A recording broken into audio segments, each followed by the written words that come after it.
নমস্কার, সবাই কেমন আছেন? আজকে আমি আপনাদের সামনে আরেকটা নতুন ভিডিও নিয়ে প্রস্তুত। আমরা গেছিলাম চন্দননগরের ভূতের রাজা দিল বর। এই রেস্টুরেন্টটার নাম অনেক শুনেছিলাম, তো গিয়েছিলাম। তো ভেতরের এটা অ্যাম্বিয়েন্স খারাপ ছিল না, মোটামুটি ভালোই ছিল। খুব বড় রেস্টুরেন্ট না, ছোট। স্পেসটা খুব ছোট ছিল, মানে বলার অর্থটা হচ্ছে স্পেসটা খুব ছোট ছিল। মোটামুটি এখানে 50-60 জন কি 100 জনের কাছাকাছি বসতে পারবে। একটু গ্যাদারিংটা বেশি হয়ে যাবে সেক্ষেত্রে।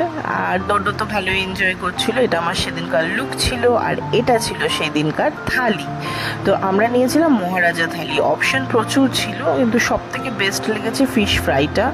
বাকি আদার্স আইটেম মোটামুটি নর্মালি ঠিক ছিল। আর একবার যেতে পারেন, ট্রাই করতে পারেন। আপনাদের ভালো লাগলে অবশ্যই একটা লাইক করবেন, শেয়ার করবেন, সাবস্ক্রাইব করতে ভুলবেন না। আর এটা আমাদের সেদিনকার লুক।